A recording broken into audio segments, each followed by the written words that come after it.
Good day mga uncle. So, a day in my life as a seafarer. So, ngayon mga uncle, nandito tayo sa gym mga uncle. Alam niyo na, tayo ay mag-gym muna. So, basically ang ginagawa ko mga uncle, bago ako magbuhat ng mga dumbbells, ginagawa ko mga uncle ay nag-treadmill muna ako mga 30 minutes para kondisyon ng ating katawan mga angkol.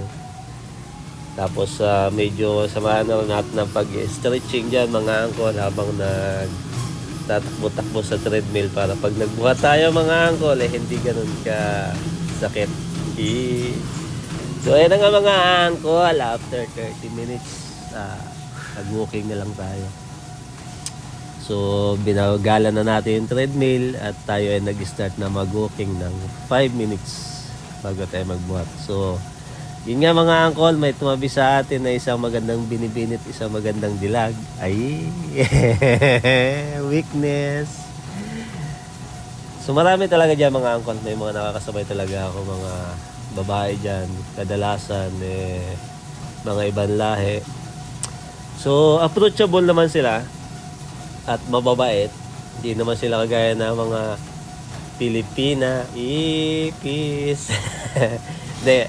Ganyan talaga sila mga angkol. So ngayon na mga angkol, after na nag-treadmill tayo, diretso na tayo magbuhat. So ginagawa ko tong ganitong routine mga angkol. Kasi nung ikwento ko lang sa inyo mga angkol, last July, itong year na to, na-operahan kasi ako. So after ko ma-operahan mga angkol, nagpahinga ako ng 1 buwan. So, tumaba tayo, lumaki tayo, maabot tayo ng 78 kilos. Tapos nakakaramdam tayo ng panghihina na hinihingal tayo lagi kasi nga hindi tayo sanay na mataba. Kaya nung nagpa-check up ako ulit mga angkol, tumaas yung ating cholesterol, creatinine, sama na rin natin yung ating blood pressure. So, medyo natakot tayo doon. Kaya naging advice ng doktor is mag-exercise. Kung maaari magpunta sa gym, mag-gym. So, yun yung naging dahilan ko mga angkol bakit ako lagi sa gym. So, ngayon, ang BP ko na lang is 118/87. So, mababa na siya. Maganda na siya. Magandang numbers na yun mga angkol. So, kaya yan ang ginagawa ko palagi na mag-exercise kasi na-realize ko lang kasi mga angkol na hindi pala kapag mataba ka, healthy ka. Iba pa rin pa ang payat. Kaya nga, nagbawas tayo ng timbang mga angkol. Nung huli kong timbang 68 kilos na lang ako, 68.3. So, magandang record. So, magandang numbers yun para sa akin. At tayo nagkakaedad na nga, 70 years old na tayo next year. Ay! So yun mga angkol, ginagawa ko lang talaga ito.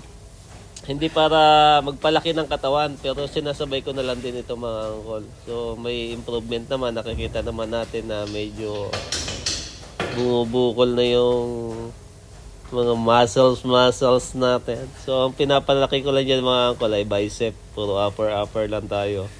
Kahit na maliit yung paa natin mga angkol, chicken feet kung tawagin. Pero okay lang yan.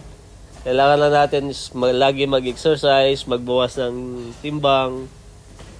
So after mga 1 month siguro mga angkol, balik ulit tayo sa hospital para magpa-test ulit tayo ng creatinine at ang ating cholesterol para malaman natin kung may improvement pa yung ginagawa natin. Pero feeling ko naman mga angkol may improvement kasi nakakaramdam ako ng magandang paghinga, na maluwag sa paghinga. Tapos medyo lumalakas yung ating immune system. Tapos hindi na tayo laging inihingal. Merong effective talaga mga angkol. Kaya ang suggestion ko para sa iba dyan, subukan nyo na rin yung ginagawa ko. Lalo sa mga katulad ko na nagkakaedad na. Malapit ng mag-senior citizen. So tanggapin natin yung katotohanan mga angkol na tayo ay hindi pa bata. tayo papunta sa pagiging matanda. So, ingatan natin yung katawan natin at huwag nating abusuhin. Kasi sabi nga life is too short. So, kailangan gawin natin yung mga bagay na makapagpapasaya sa atin. So, ito na yung libangan ko ngayon mga angkol, yung pag-gym. Sa tuwing hapon, pagkatapos ng trabaho, dyan ang diretso ko mga angkol. 1 oras, 2 oras, ayos na sa akin yun. Pero pinakamataas ko na mga angkol yung 2 oras. 1 oras lang talaga ako dyan. Pero minsan nagsobra ako pagka ginanahan. At least kahit papano mga angkol, nandyan lang tayo. Malapit lang to sa marina mga angkol. So sa loob lang talaga siya ng marina, malapit lang sa pinaparkingan namin. So libre naman, walang instructor. So sarili sikap. Marami namang mapapanood sa YouTube, TikTok, mga tutorial. Paano ang tamang pagbubuhat mga angkol. So yung ginagawa ko dyan mga angkol is puro napapanood ko lang yan sa TikTok and sa YouTube, mga tutorial. So sinisave ko na lang, tapos pinapanood ko siya habang nagbubuhat mga angkol. So nakakuha tayo ng idea paano ginagawa sa gym. So yun lang mga angkol, sana sa kagaya natin ng mga nagkakaedad na tanggapin natin ang katotohanan, ingat-ingat tayo. Kagaya ko mga angkol, wala naman akong bisyo, hindi man ako uminom, hindi man ako naninigarilyo. Pero nagpapalaki tayo ng katawan at nagpapakondisyon tayo para pag nagbakasyon tayo mga angkol, laban tayo sa inuman. So, kahit di tayo uminom mga angkol, inom tayo. Ganyan talaga ang buhay.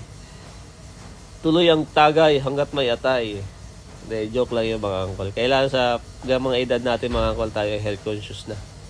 Kailangan natin ng kunting pag-aalaga sa sarili mga angkol. Kasi hindi nga tayo pabata. So after natin mag-gym mga angkol, yung kinain natin salad. Tapos gulay. Yung mga kinakain lang natin mga angkol. So syempre health conscious tayo. So ayan na, kain na tayo mga angkol. Salamat sa inyong panonood mga angkol. Stay safe and God bless.